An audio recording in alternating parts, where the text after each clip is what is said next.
Good morning. Buongiorno. Dia Eve. Today, the church celebrates the feast of the conversion of St. Paul, a story that I think we are all in one way or another familiar with. It's a story of conversion, of course, of a passage from darkness into light. The story of a man who persecuted Christ, but who was then persecuted for his faith in Christ.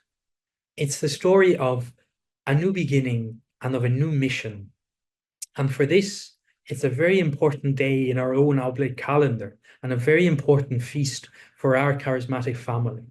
Because on this day, the 25th of January in 1816, in Aix-en-Provence, in the south of France, our holy founder, St. Eugene the Mazenod, and his first two companions began the mission that is the mission today of the Missionary Oblates of Mary Immaculate, the very same mission that we live today.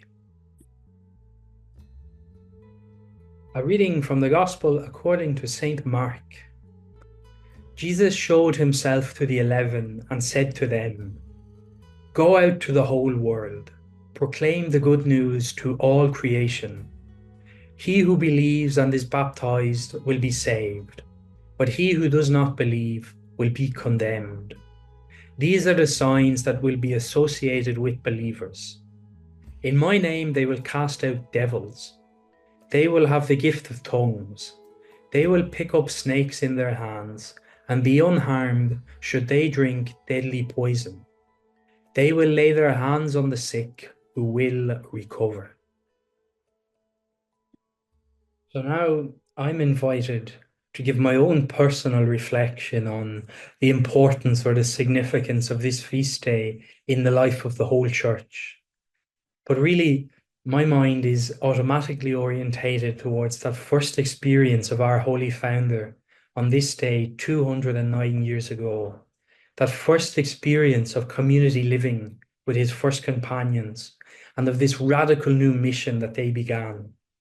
And so I want to read and highlight a couple of things from a letter written by St. Eugene himself to a confrere, retrospectively recounting this first experience. And in it, he says, "My humble camp bed was placed in a small corridor that leads to the library. One lamp was all our lighting, and when it was time for bed, it was placed in the doorway to give light to all three of us. The table that adorned our refectory was one plank laid alongside another on top of two old barrels. But yet," he says, "we have never enjoyed the blessing of such poverty since the time we took the vow. Without question, it was a foreshadowing of the state of perfection that we now live so imperfectly. I assure you, we lost none of our merriment. On the contrary, as this new way of life was in quite striking contrast with that we had just left, we often found ourselves having a hearty laugh over it. I owed this tribute to the memory of our first day of common life, and oh, how happy I would be to live it now with you." Friends, this letter for me is one of, if not the most beautiful letter that we have surviving, written by St. Eugene himself. And I say this because I often find myself coming back to this letter and rereading the words of our Holy Founder when I reflect on my own oblation.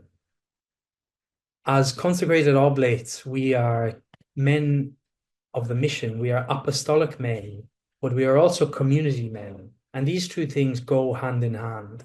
There isn't one without the other. So my invitation for today is very simple, and it's a twofold invitation to first reflect on these words of St. Eugene and try to imagine the situation that he and his first companions found themselves in Aix-en-Provence on the 25th of January in 1816. Before them was a mission so vast and seemingly impossible, but they persevered. And how do we know that they persevered? We know this because the same mission that they began is the mission that we live today as consecrated oblates and as lay people associated with this charismatic family. And reflect then on the mission that we live today. How do we live it?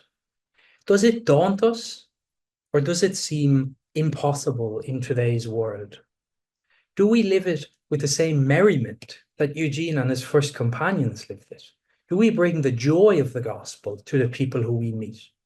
It is my opinion that our mission will go nowhere if it is without this merriment, if we aren't bringing the joy of the gospel to the people who we meet.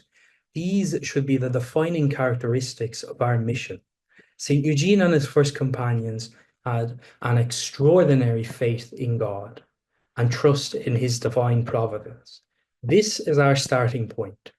But if we don't live this merriment that our founder's letter writes of, our mission will go nowhere. If we aren't bringing the joy of the gospel to the people who we meet, our mission will go nowhere. We owe it to Eugene and his first companions to do every justice that we can to this mission.